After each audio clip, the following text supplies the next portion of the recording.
언젠가부터 자식이 당신을 피하고 무시하기 시작했다면 그 이유를 찾는 것보다 더 중요한 건 그 마음을 다스리는 방법입니다.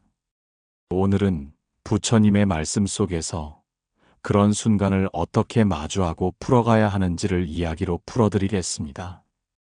어느 늦봄 저녁이었습니다. 붉게 물든 하늘 아래 사와티의 한적한 길을 따라 두 사람의 발걸음이 조용히 이어지고 있었습니다. 앞서 걷던 이는 세존 부처님이셨고 그 뒤를 따르던 이는 얼굴에 걱정이 깊게 드리운 비구니 이름은 수마였습니다. 수마는 불경을 열심히 공부하고자 출가한 몸이었지만 세속의 인연은 여전히 그녀의 마음을 붙잡고 있었습니다. 그녀는 걸음을 멈추며 낮은 목소리로 조심스럽게 말했습니다. 세존이시여, 제가 잘못한 걸까요? 아들이 저를 무시합니다. 말을 하면 대답은커녕 한숨만 내쉬고 눈도 제대로 마주치지 않지요.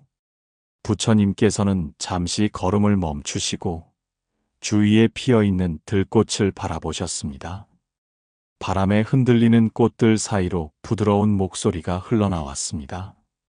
자식을 키우는 일은 정원을 가꾸는 일과 같습니다.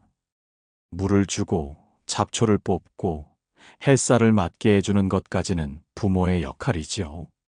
그러나 꽃이 어느 방향으로 피어날지는 부모의 뜻이 아닙니다. 수마는 고개를 숙였습니다. 저는 말을 너무 많이 했던 것 같습니다. 아들이 고등학교를 졸업하고 집에 있는 시간이 많아지면서 입버릇처럼 이런 말을 했습니다. 그렇게 살면 안 돼. 내 또래는 벌써 취직도 했다더라.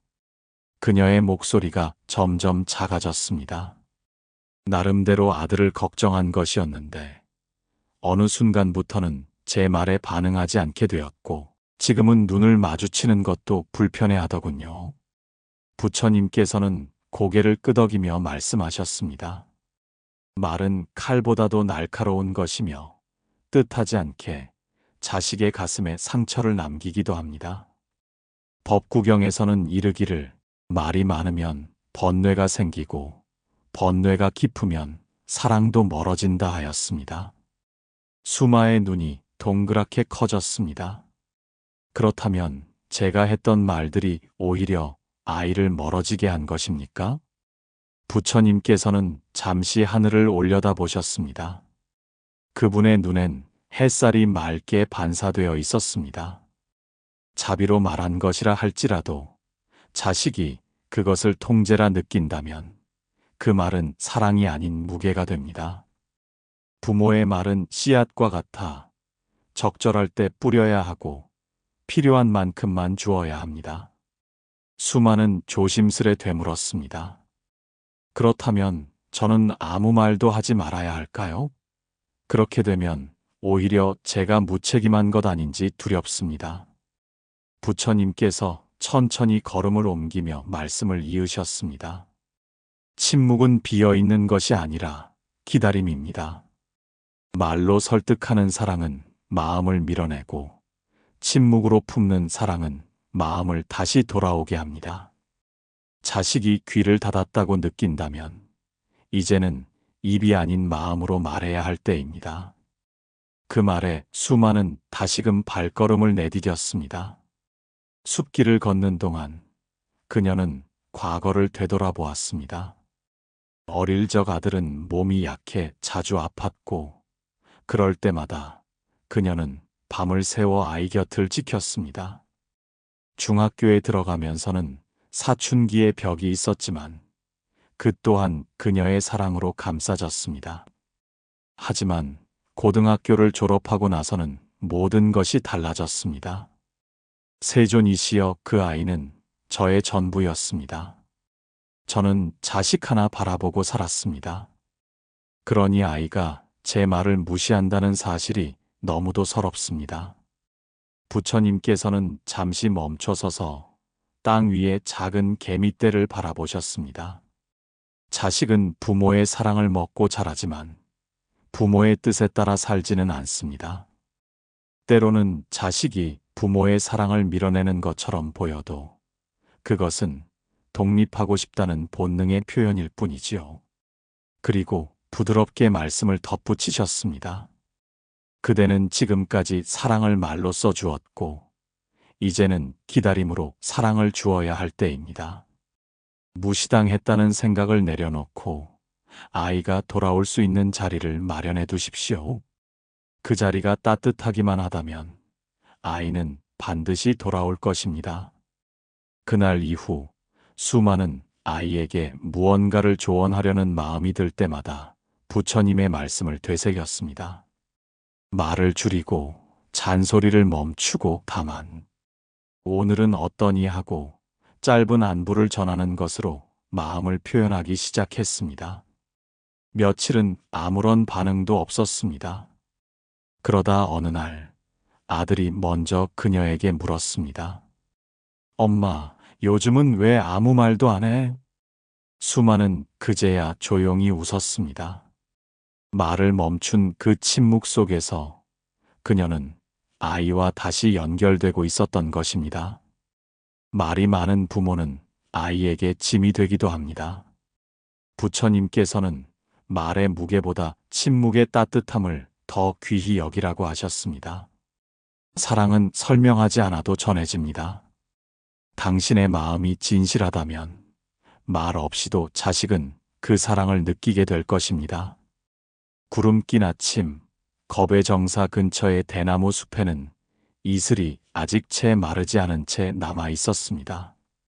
부처님께서는 작은 연못 옆에 앉아 계셨고 한 남자가 조심스레 다가왔습니다. 그는 출가한 제자는 아니었으나 사와티 근방에서 부처님의 소문을 듣고 찾아온 제가자였습니다. 40 중반을 넘긴 얼굴에는 세월이 짙게 내려앉아 있었고 입술은 단단히 다물려 있었으며 눈빛은 어딘가 비어 있었습니다. 그는 앉자마자 바로 말하지 않았습니다. 긴 침묵 끝에 마침내 무거운 한숨과 함께 입을 열었습니다. 제가 아들이 하나 있습니다. 그런데 요즘 그 아이가 저를 사람 취급도 하지 않습니다. 부처님께서는 조용히 고개를 끄덕이시며 기다려 주셨습니다. 그 남자는 눈을 내리깔며 말을 이었습니다. 말을 하면 핀잔을 주거나 비웃습니다. 식탁에서 말이라도 붙이면 핸드폰만 보며 한마디도 안 하고 눈도 안 마주칩니다. 아들이 저를 미워하는 것 같습니다. 그 말끝에 담긴 상처는 오래된 굳은 살처럼 단단하고 깊었습니다. 부처님께서는 연못가의 물결을 바라보며 조용히 말씀하셨습니다. 물속에 돌을 던지면 물은 흔들릴 뿐 금방 다시 고요해집니다. 하지만 마음속에 던진 말은 오래도록 흔들림을 남기고 때론 멈추지 않습니다. 그대는 아들과 오래도록 말이 없었다 하셨지요? 남자는 부끄러운 듯 고개를 끄덕였습니다. 예, 말이 없었습니다. 아들이 어릴 땐 돈 벌기에 바빴고 커서는 대화를 시도해도 어색해서 늘 말 대신 행동으로 보여줬습니다. 열심히 일해서 용돈을 주거나 필요한 걸 사다 주는 식으로요. 부처님께서는 가만히 그를 바라보시며 물으셨습니다. 혹시 자식이 어릴 적 울거나 실수를 할 때 혼내신 적은 있으신지요? 많이 했습니다. 사내 아이는 강해야 한다고 쓸데없는 감정 표현하지 말라고 가르쳤습니다. 그런데 아들이 점점 더 무표정해졌고 지금은 제 앞에서 완전히 벽을 친 사람 같습니다. 그 순간 연못 옆 나뭇가지 위에서 새 한 마리가 울었습니다. 그 소리에 놀란 듯 남자가 고개를 들자 부처님께서는 천천히 말씀을 이으셨습니다. 사람의 마음은 흙과 같아 어릴 적 밟힌 자리는 평생 흔적으로 남습니다. 말하지 않았다고 상처가 생기지 않는 것은 아니며 침묵은 때로 무관심으로 받아들여집니다. 그대가 말로써 사랑을 표현하지 않았던 시간 동안 아이는 마음속에 왜 나를 외면했을까라는 질문을 쌓았을 것입니다. 남자는 고개를 떨구었습니다. 그제야 그는 깨달았습니다.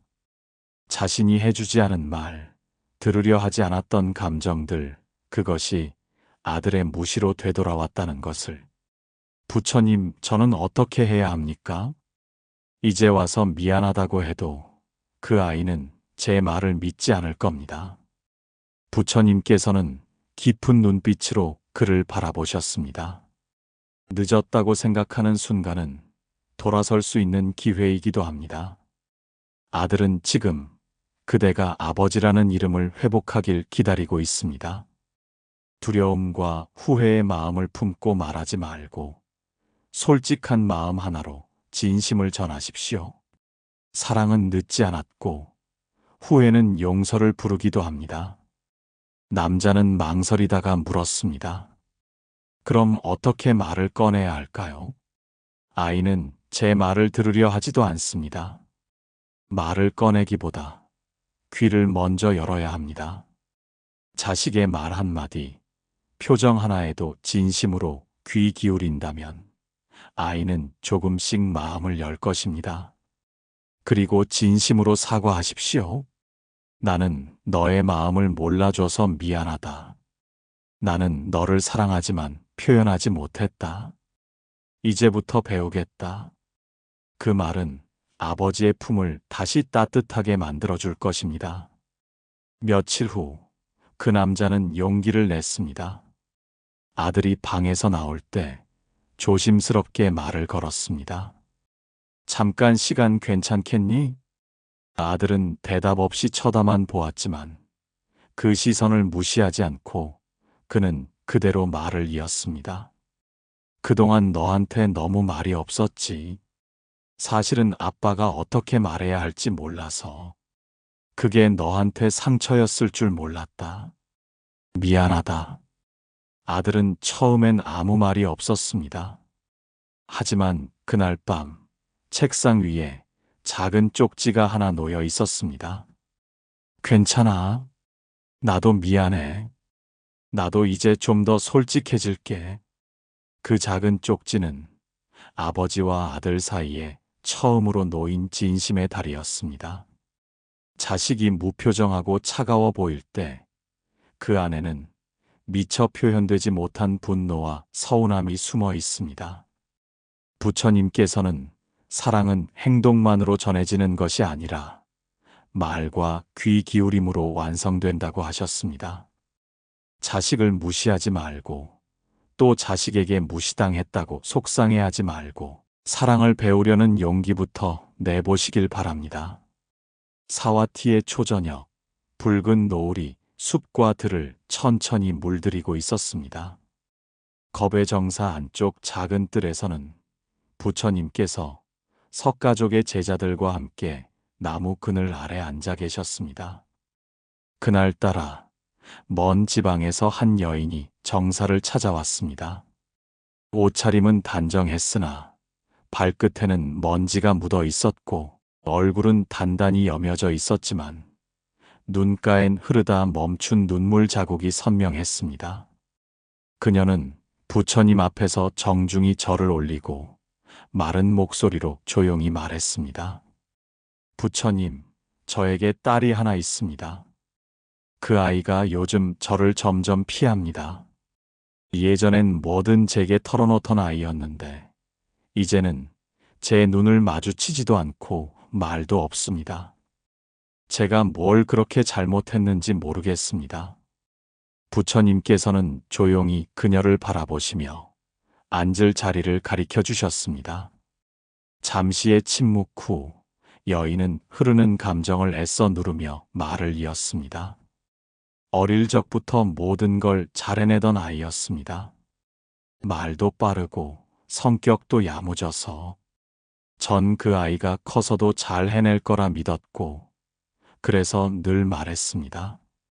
넌 특별하니까 다른 애들과는 달라야 해. 실수하지 말고 꼭 이겨야 해.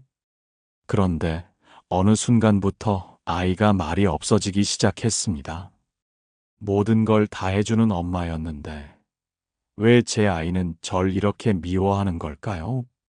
그녀의 말끝은 어느새 흐느낌으로 번졌습니다.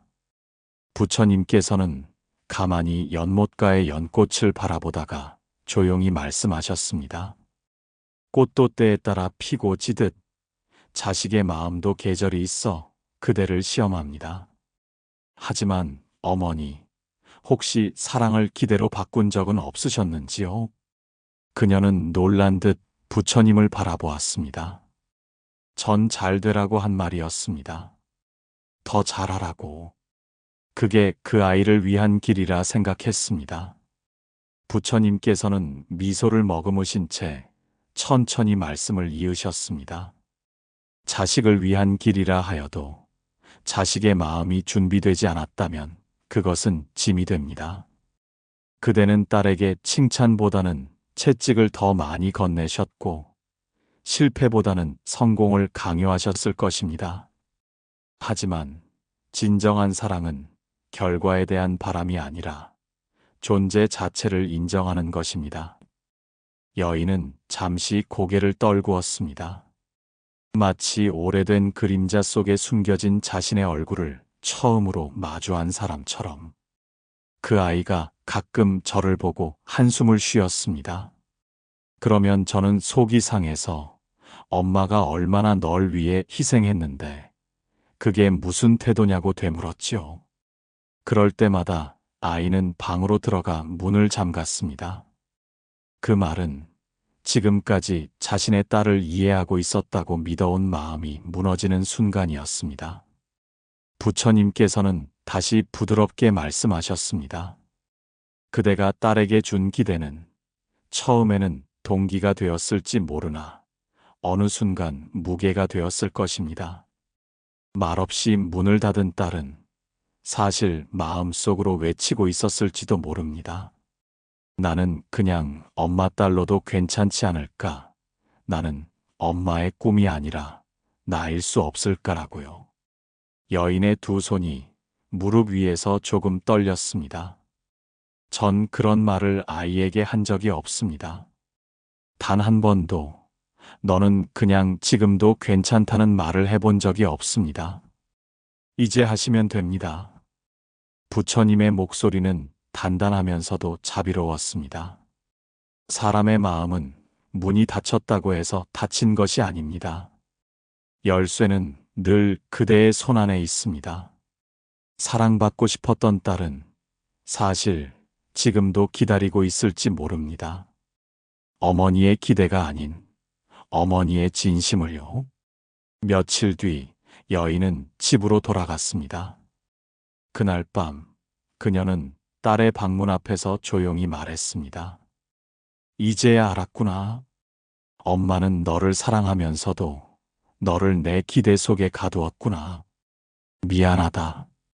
이제는 그냥 너 그 자체로 괜찮다고 말하고 싶어. 그날은 문이 열리지 않았습니다. 하지만 그 다음 날 아침 식탁 위에는 작은 쪽지가 하나 놓여 있었습니다. 엄마, 고마워요. 한참 동안 그 말이 듣고 싶었어요. 그 문장은 두 사람 사이에 다시 놓인 다정한 달이었습니다. 기대라는 이름의 짐을 내려놓았을 때 비로소 진짜 사랑이 시작된 것입니다. 자식이 말없이 피할 때 그 마음 속에는 나를 있는 그대로 봐달라는 간절한 외침이 숨어 있습니다. 부처님께서는 기대보다는 이해가, 교정보다는 공감이 더 깊은 관계를 만든다고 하셨습니다. 딸이 침묵할 때 그 침묵 속을 먼저 들어주는 부모가 되시길 바랍니다. 그 순간 관계는 다시 꽃피게 됩니다. 마가다국의 봄은 유난히도 따뜻하고 풍요로웠습니다. 거대한 나무 그늘 아래 제자들과 함께 정좌하고 계시던 부처님 앞에 중년의 남자가 조심스럽게 다가왔습니다. 그는 눈에 띄게 단정한 옷차림이었으나 마음은 어지럽고 혼란스러워 보였습니다. 눈을 맞추는 것도 입을 여는 것도 망설이는 듯 보였지만 부처님께서 고요한 미소로 손짓하시자 그는 마침내 앉아 조심스레 입을 열었습니다. 부처님, 저는 한 아이의 아버지입니다. 이름은 나가라. 16살입니다. 그 아이가 요즘 저를 사람 취급도 하지 않습니다. 목소리는 낮았지만 단단히 억눌러진 감정이 느껴졌습니다. 말도 하지 않고 눈도 마주치지 않으며 제가 무슨 말을 하면 그냥 비웃습니다. 한때는 제 어깨에 머리를 기대고 자던 아이였는데 이제는 제가 다가가기만 해도 방으로 들어가 문을 쾅 닫아버립니다. 그의 두 손이 무릎 위에서 불안하게 움직였습니다. 부처님께서는 그의 말을 조용히 듣고 계셨습니다. 아비로서 체면이 무너지는 느낌입니다. 무례한 아들에게 소리를 지르고 나서야 스스로를 자책하곤 합니다. 그런데도 왜 아이가 저를 무시하는지 모르겠습니다. 잠시 주변의 바람 소리만이 부드럽게 들렸습니다. 부처님께서는 천천히 말씀을 이으셨습니다. 아이의 침묵은 단지 무시의 표현이 아닙니다. 때로는 그 마음 안에 말을 잃은 고통과 표현하지 못한 외로움이 숨어 있지요. 그대는 아들을 혼내셨습니까? 그는 고개를 숙인 채 말했습니다. 예, 아이가 말을 거칠게 하면 저도 똑같이 되받아쳤습니다. 아버지를 무시하면 안 된다고 매를 든 적도 있습니다. 부처님께서는 연못가의 물결을 바라보며 조용히 말씀하셨습니다. 물은 두드린다고 맑아지지 않습니다. 그대를 향한 아들의 반항은 사랑을 구하는 또 다른 방식일지도 모릅니다. 그는 잠시 말이 없었습니다. 그러다 작게 입을 열었습니다. 하지만 부처님, 제가 아이에게 해준 게 얼마나 많은데 어릴 적부터 좋은 교육을 받게 하려고 밤낮 없이 일했고 무언가 부족하게 해준 적이 없습니다. 그런데 왜 저를, 자신의 아버지를 그렇게까지 거부하는 겁니까? 부처님께서는 고요한 눈으로 그를 바라보셨습니다. 그리고 말씀하셨습니다. 그대가 준 것은 조건이었습니다. 교육, 환경, 옷, 밥상 모든 것이 잘 되기 위한 것이었죠. 하지만 자식은 때로 조건 없는 이해를 먼저 원합니다. 내가 괴로워도 나를 이해해 줄 아버지, 내가 부족해도 괜찮다고 말해줄 사람, 그것이 자식의 바람이기도 합니다. 그는 숨을 길게 내쉬며 얼굴을 감쌌습니다. 저도 무서웠던 겁니다.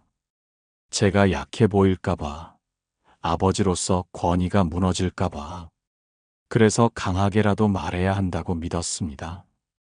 그제야 부처님께서는 한 송이 떨어진 연꽃을 손에 들어 보이시며 말씀하셨습니다. 이 꽃이 시들었다고 해서 향기까지 사라지진 않습니다. 때로는 아버지의 강함이 아니라 아버지의 솔직함이 자식에게 향기가 됩니다. 그의 눈가에 물기가 맺혔습니다. 하지만 어떻게 해야 아이의 마음을 다시 열 수 있을까요? 그렇게 차갑게 대하는 아이에게 이제 와서 무슨 말을 해야 할까요? 부처님께서는 조용히 고개를 끄덕이며 말씀하셨습니다. 그동안 너에게 상처가 되었다면 미안하다. 그 한마디면 충분하네. 다만 진심으로 기다림의 마음을 품고 말하게. 그날 이후 그는 집으로 돌아가며 한참을 고민했습니다. 그리고 며칠 뒤 아들의 방 앞에서 조심스럽게 말을 건넸습니다. 나가라. 잠깐만 문 좀 열어줄 수 있겠니? 아빠가 너에게 꼭 하고 싶은 말이 있어서 그래. 대답은 없었습니다. 하지만 그는 포기하지 않았습니다. 그날 밤 식탁 위에 편지를 한 장 올려두었습니다. 아들아, 아빠는 늘 너를 이기려 들었고 너를 가르치려 했다. 그런데 이제 보니 내가 얼마나 외로웠을지 몰랐구나. 내가 아무 말 없이 눈을 피할 때마다 나도 무너졌단다. 하지만 이제 너의 침묵 속 마음을 듣고 싶구나. 용서해주지 않아도 좋다. 다만 내 마음을 알아주었으면 한다.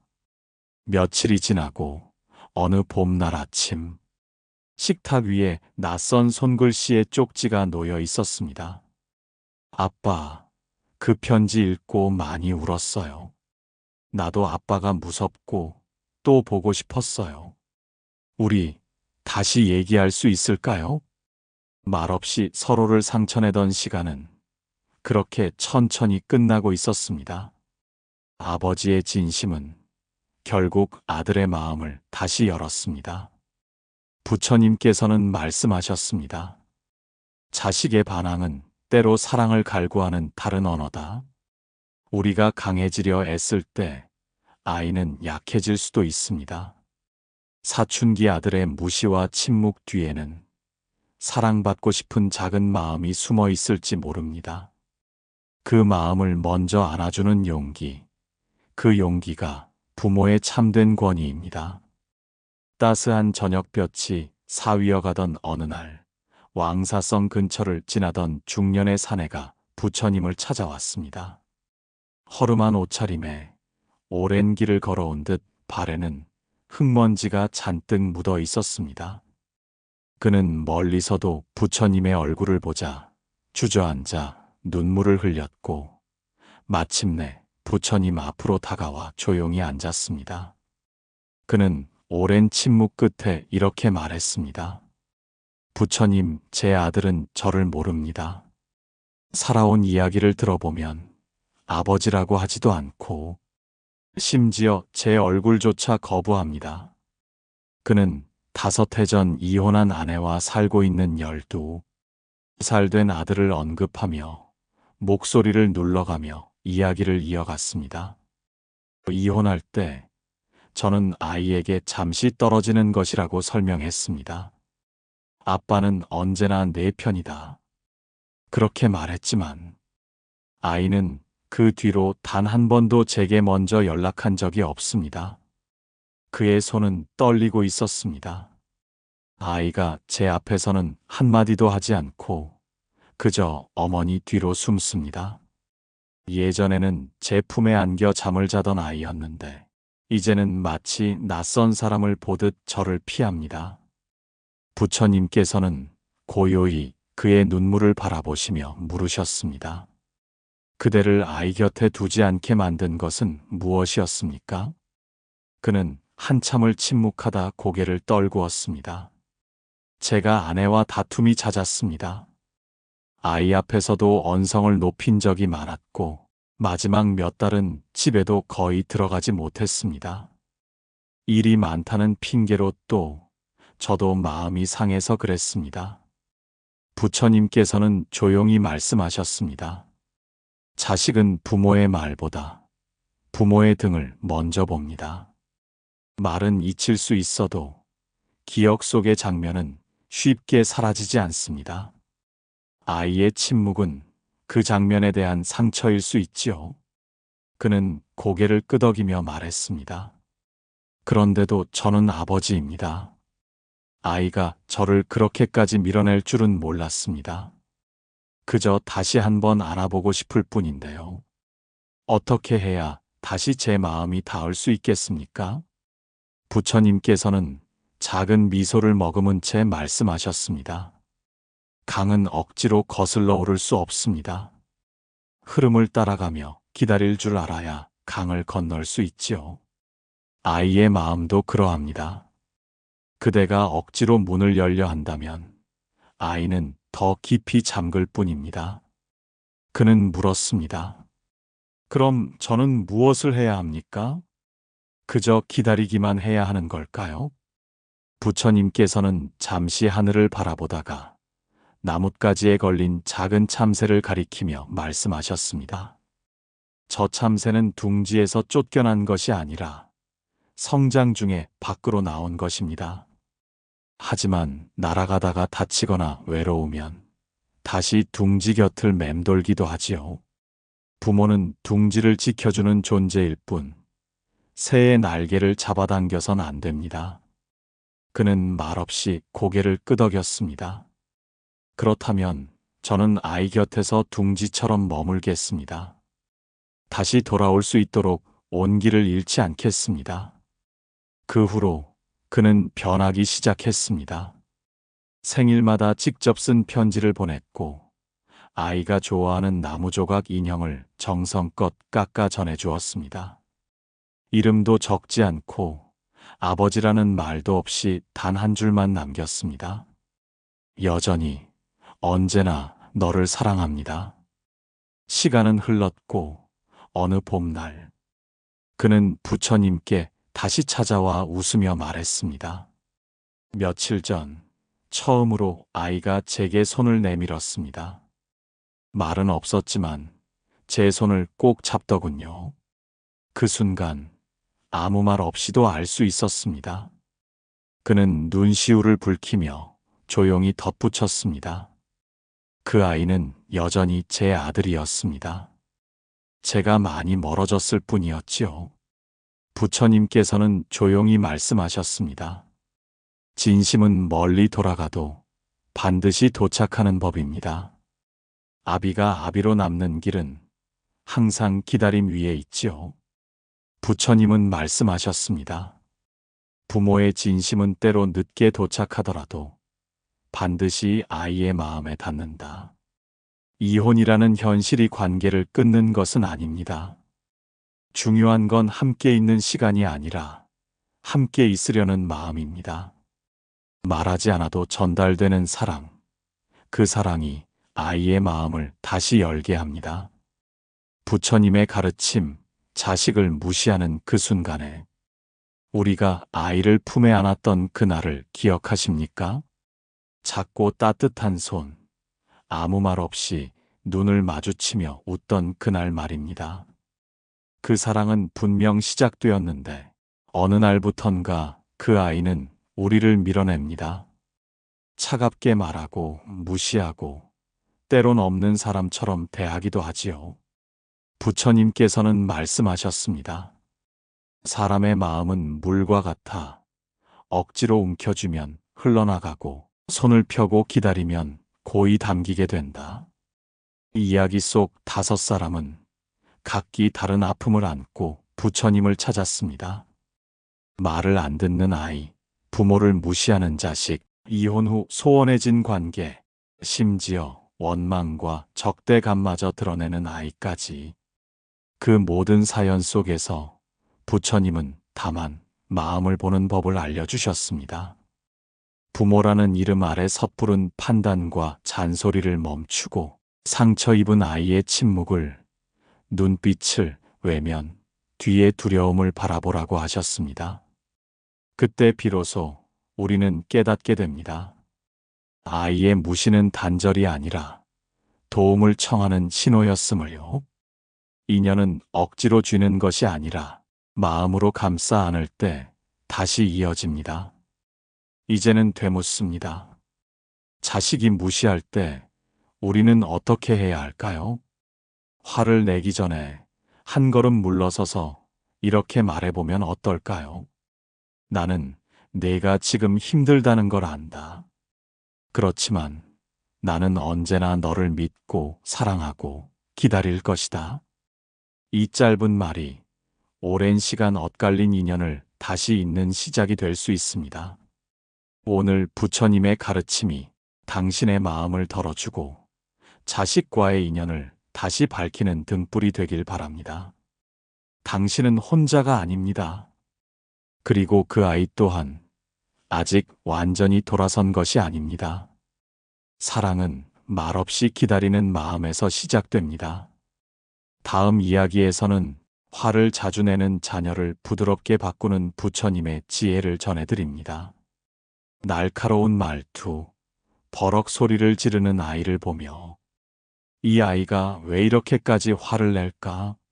하고 마음이 무너졌던 순간이 있으셨을 겁니다.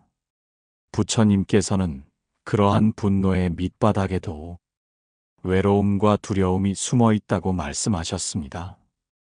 다음 편에서는 그 아이의 마음을 따뜻하게 감싸며 변화로 이끄는 지혜로운 부모의 길을 함께 걸어보겠습니다.